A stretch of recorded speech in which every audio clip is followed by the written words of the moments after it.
Well, we begin in Ukraine, where air raid sirens have been ringing out across the country this Christmas Day. Officials issued an alert covering all regions of Ukraine. The president, Zelenskyy, has called for unity in his holiday address to the nation. He says residents will create their own Christmas miracle by showing that they remain strong in the face of Russian attacks. Жодні дрони камікадзе. No kamikaze drones can extinguish the Christmas dawn. We will see its glow even underground, in a bomb shelter. We will fill our hearts with warmth and light. No missiles can hurt them. They will break against our steel spirit, and our fight will continue unabated. It's not threatened by planned or emergency blackouts, and we will never feel a lack of courage and invincibility. We will celebrate our holidays as always. We will smile and rejoice as always. The difference is one. We will not wait for a miracle because we will create it ourselves. Well, let's speak to Charles Stratford. He's in the capital, Kiev, for us. Charles, rousing words there from Zelenskyy, even amid these air raid sirens. That's right, yes. Air raid sirens, I suppose, about half an hour ago now, countrywide. We heard them loud and clear across Kiev.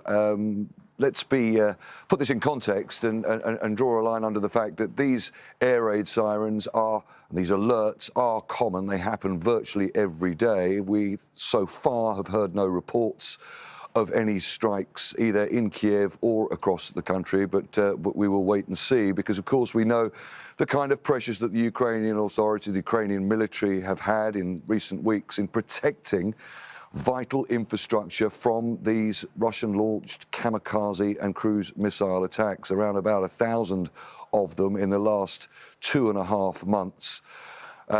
We know that there are still millions of people who have no electricity, that are having to endure rolling blackouts and have poor, if any, heating at all as these winter temperatures continue to drop. There have been a couple of lines from Ukrainian authorities in the last sort of 12 hours or so saying that the situation remains critical for electricity. That's just in Kiev, and significant across the country as all efforts focus on trying to get as much of this infrastructure back up and running.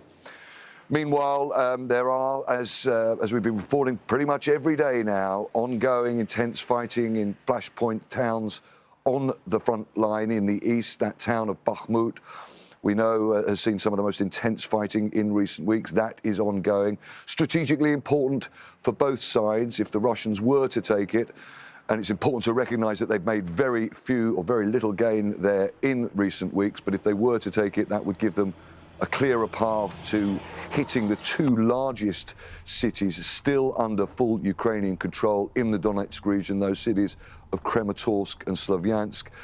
We're hearing also reports of ongoing fighting to the south of Bakhmut, that town of Avdiivka that incredibly is so close to Russian-controlled Donetsk, the city of Donetsk, and yet, by and large, in the 10 months since this war started, there's been very little movement there, but the town now under heavy attack.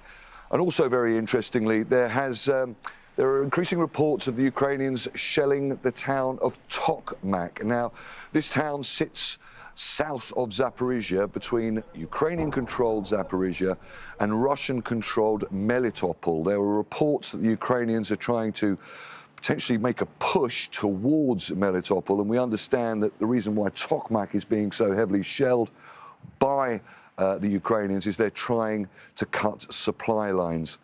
Now, back to those attacks, these ongoing drone and missile attacks that are hitting all this infrastructure across the country. We, yesterday, spent the day with a mobile air defense unit around Kiev, and this is our report.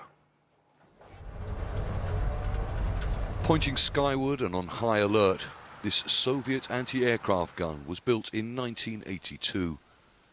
The men at its controls are members of a mobile air defense unit trying to protect the Ukrainian capital and surrounding area from Russian so-called kamikaze drone and missile attacks. Some of the ammunition was taken from a similar Russian weapon captured around Bucha in the early days of the war. Other soldiers carry portable heat-seeking Soviet, post-Soviet and Western Stinger missiles. Their commander says they are effective up to a range of 6 kilometers, but often find it difficult to latch onto the drones that Russia is using to target Ukraine's electricity grid. Дроны камикадзе Шахид 131. Shahed 131 and 136 kamikaze drones are low-speed, visible, and loud, but they have a small heat signature. It can be difficult to lock onto the target, and the missile might miss. Anti-aircraft guns work most effectively against the Shahed, but they have a problem if the drone flies at night or in conditions of poor visibility. Russian forces have carried out at least 1,000 drone and cruise missile attacks targeting energy infrastructure in the last 2.5 months. Most, like this one, are intercepted. But many get through, so millions of Ukrainians are suffering blackouts and poor heating in freezing winter conditions. Ukraine's Western backers have sent air defense weapons, such as this NASAM system. And last week, the US announced it is supplying a Patriot missile system. But training how to use it can take months, and one missile costs up to $4 million. The commander of this unit says it will be used to protect only the most important potential targets and cannot be deployed to intercept drones and cruise missiles. As we were filming this mobile air defence unit, the sound of a siren can be heard in the distance, and as a result, as you can imagine, these men are now on the move. We were not allowed to follow the soldiers because of the risk of giving away their locations. But in another field close to Kiev, this mobile air defence unit practices using a machine gun with a range of around 3 kilometres. It can easily take down the kamikaze drones that fly at around 160 kilometres an hour, but only if they get eyes on first. Drones are less difficult than missiles, but there are observational difficulties because they can fly over forests that hide them or over busy roads where their approach noise is drowned out by traffic. Despite the challenges they face, there are hundreds of men like these across the country, constantly ready for a radio alert, focused on the skies. Charles Strafford, Al Jazeera, Kiev region.